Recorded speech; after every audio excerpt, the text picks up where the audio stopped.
In the beating heart of Judea, in a time marked by political turmoil and the insatiable quest for power, Salome was born, the daughter of a complex and controversial lineage. From the first moment, his life seemed destined to be intertwined with the destinies of the most powerful figures of his time. Daughter of Herodias and Herod Philip, she carried in her blood the mark of a family whose name resonated as a synonym for disputes, intrigues, and ambition. He grew up amid murmurs and suspicious looks, in an environment where the appearance of loyalty hid dark secrets. His mother, Herodias, was a determined woman, with an implacable strength that made her move like a shadow among the powerful. Salome, still so young, observed everything with curious eyes and a mind that, perhaps without realizing it, was already absorbing the lessons of the world around her. The days in Judea were hot, and the air was always filled with a certain nervousness. Stories about the rulers of the time were told as if they were living legends. Herod, his uncle and later stepfather, was a man of excess. Their parties, talked about in whispers in the streets and in the corners of the markets, were a reflection of a power that seemed to have no limits. It was in this scenario that Salome began to take her first steps, a place where even the most innocent movements could become pieces in a bigger game. Herodias, always looking ahead, knew that her daughter was more than just a girl with a beautiful face and graceful gestures. Salome was a key, an essential piece on the board that Herodias carefully constructed. Without fully realizing the weight of her heritage, the young woman walked towards the center of attention of a world where small choices could trigger great events. Subscribe to the channel for more exciting biblical stories and turn on the notification bell so you don't miss any videos. If you like the content, don't forget to send a thanks a lot. And if you want to support the channel even more, become a member and gain access to exclusive benefits. The days at the court of Herod Antipas were a spectacle in itself, where wealth and power mixed with silent intrigues and dangerous ambitions. It was in this environment that Salome grew up, surrounded by shining marble columns, fine fabrics and banquets that seemed to have no end. The palace, with its almost suffocating opulence, was a world apart, a place where even the air seemed heavier, filled with secrets that no one dared say out loud. Herod Antipas, Salome's stepfather, was a man with an imposing posture and calculated gestures, but his look sometimes revealed insecurity. He governed with hands that could either caress or crush, and his decisions always seemed made to please those around him, especially the most influential. It was in this unstable balance that Salome learned to move, like someone dancing on a tightrope. The halls of the palace vibrated with stories of alliances, betrayals, and disputes. The parties promoted by Herod were true parades of power, filled with authorities, soldiers, and representatives from distant lands. Laughter echoed off the high walls, but there was also something else, an unsettling feeling that hung in the air. Every gesture was calculated, every word carefully chosen, because there, any false step could be fatal. Salome watched everything. Her mother, Herodias, always had a whispered word to her, a veiled instruction, as if every moment was a lesson.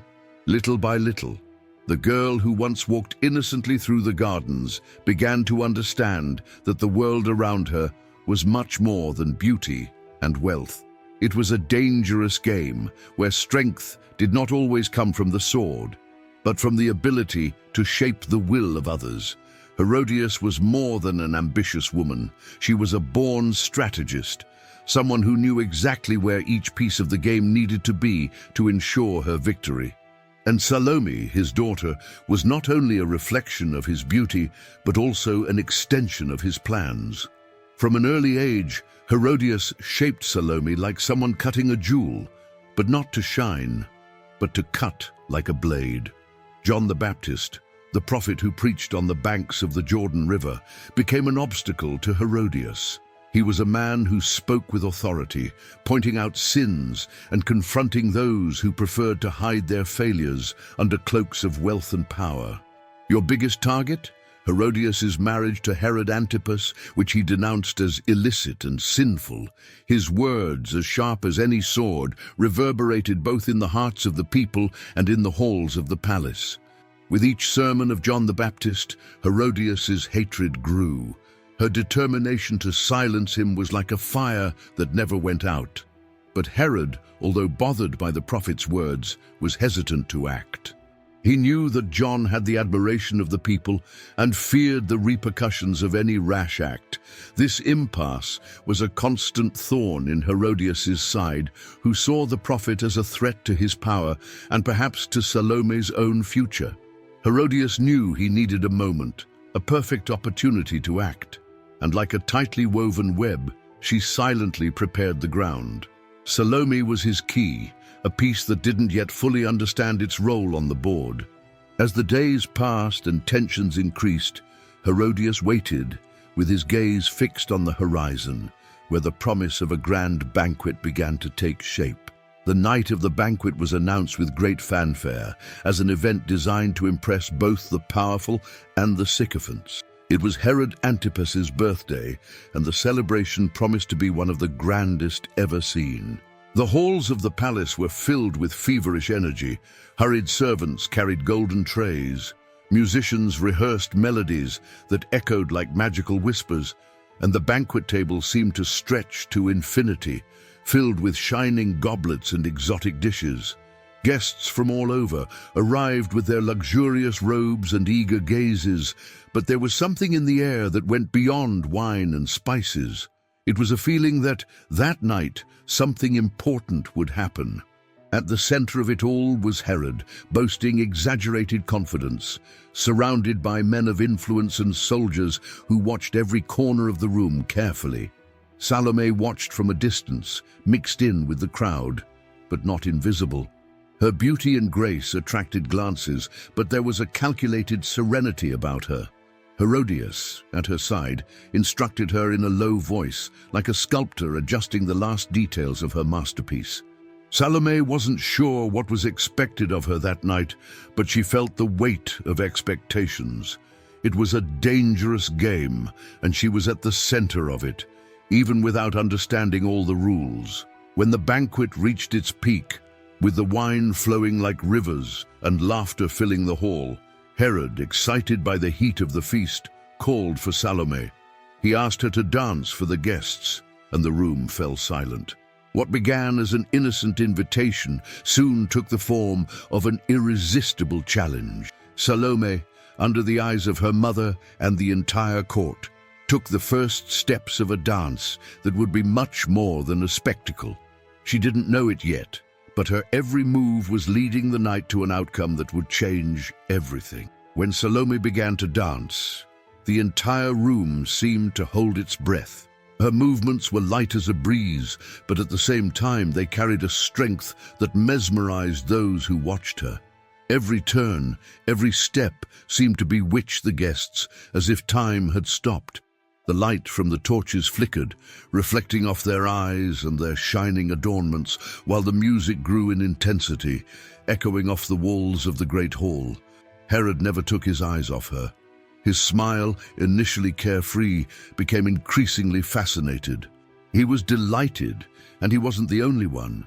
The guests, previously occupied with conversations and glasses of wine, were now fixated on the young woman who seemed to transform the entire room into a magical stage.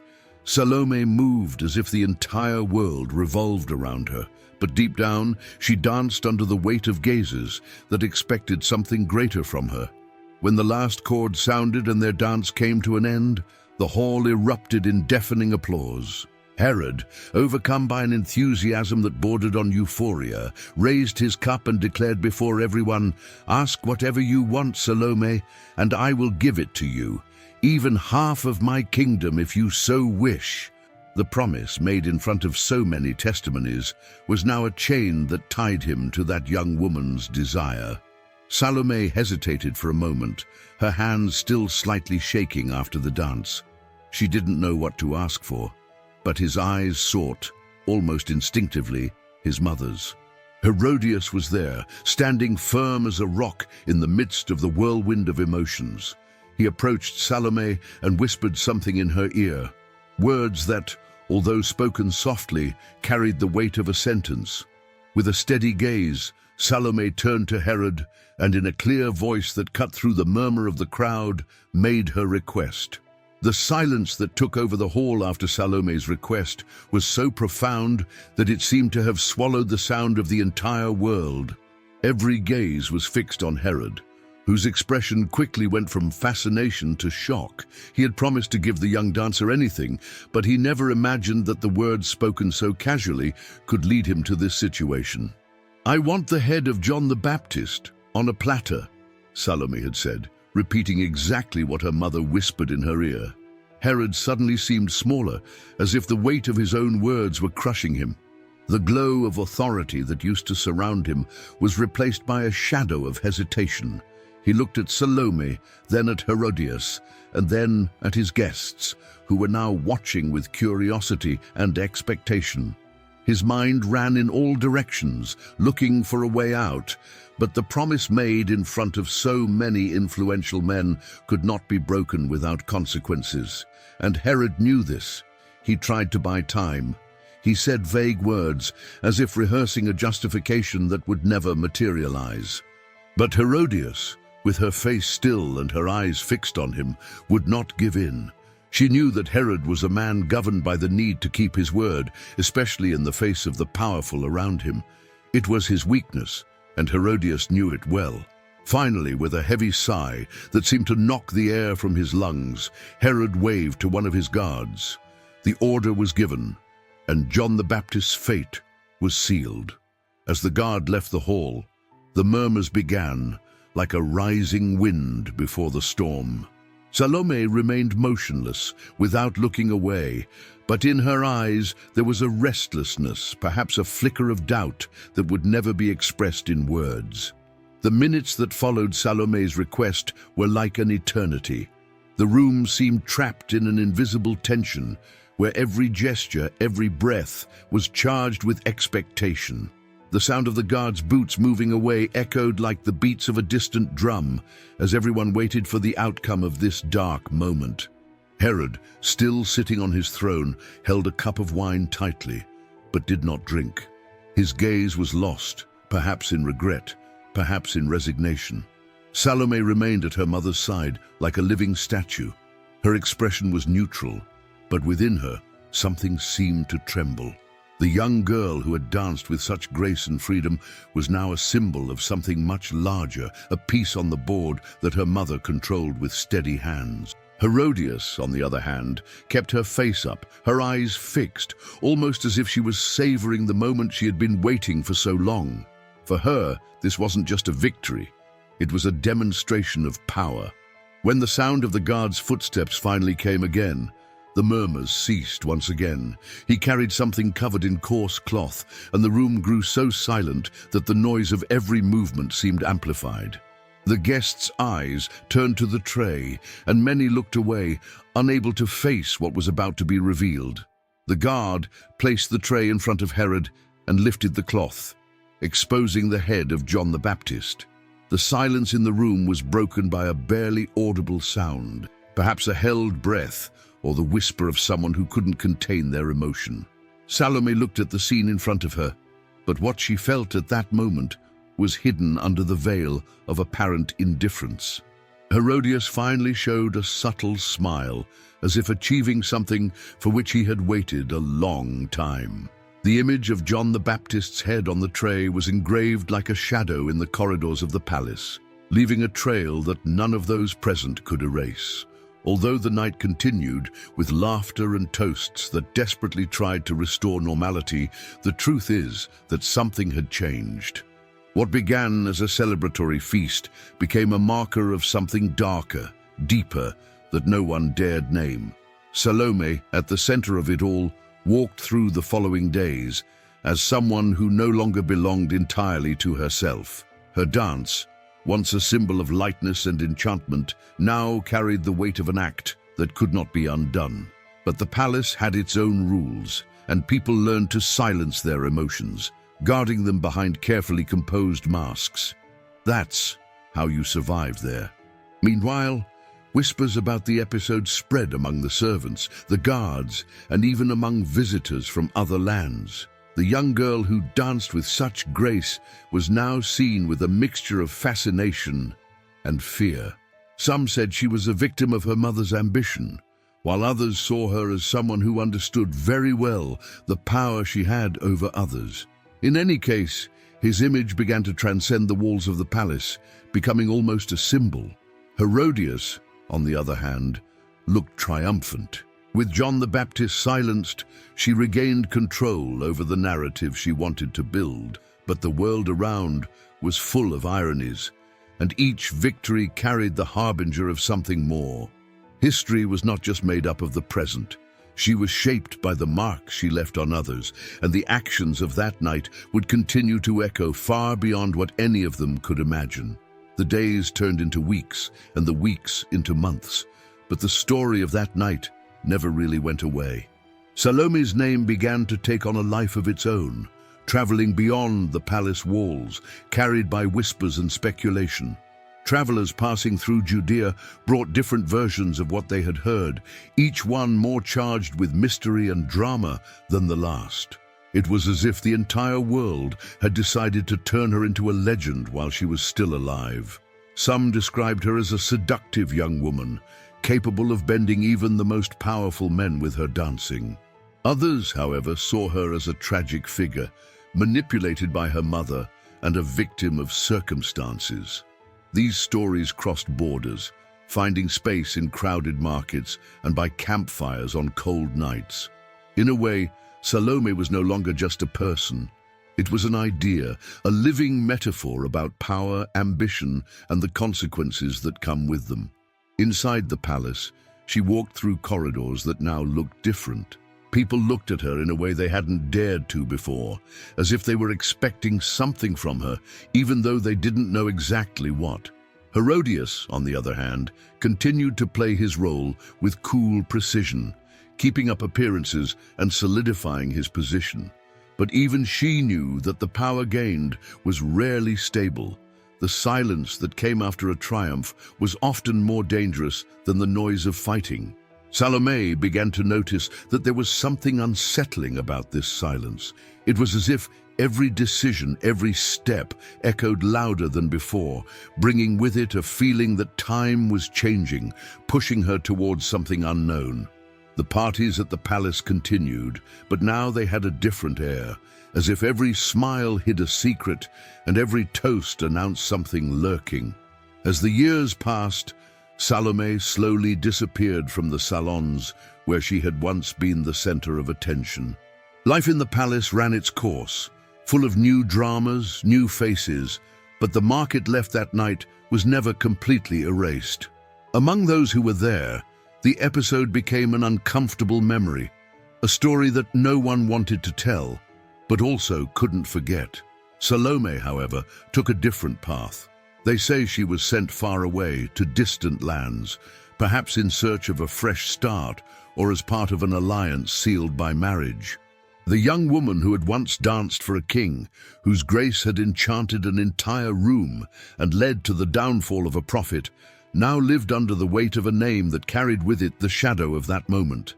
In foreign lands, among people who perhaps didn't know her whole story, she found a new way of existing, far from the critical gaze of her mother and the palace, but the past never left her completely.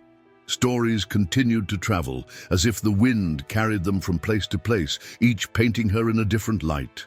Some turned her into a villain, others into a martyr, and still others into a piece in a game much bigger than what she had ever imagined.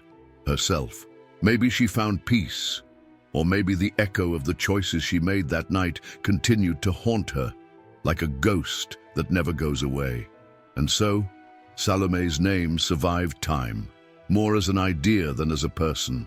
His fate, shrouded in mystery, became a powerful reminder of the impact a single decision can have, not only on the life of the person who makes it, but on everyone around them. Her choices, guided by forces she didn't always understand, reveal universal truths about power, ambition, and the weight of consequences. Salome's name has passed through the centuries, shrouded in mystery, and marked by interpretations that have often made it larger than life itself. Her story, told and retold in so many ways, took on the nuances of legend, while the young girl who once danced in Herod's hall became a symbol for the world. But when you look closer, it's not hard to see that Salome was, above all, human, caught in a power play that transcended her own understanding. She lived in a time where choices rarely belonged to women, especially young women. Influenced by an ambitious mother and a world that saw people as pieces to be moved, Salome became an instrument, a reflection of the environment that shaped her. Her dance, which seemed so innocent and graceful, ended up triggering consequences that not even she could have predicted.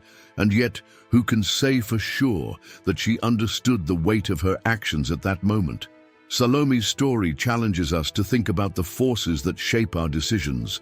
She reminds us that we are often influenced by external voices, other people's desires and pressures that we don't always recognize. At the same time, his life is a warning about the power of choices and how a single action can reverberate beyond time, touching lives and shaping stories we never even imagined. But there is more to Salome than just the story of a decision. There's the metaphor of a young woman who has lost herself in a world of intrigue and ambition, a reminder that even the most controversial figures have layers.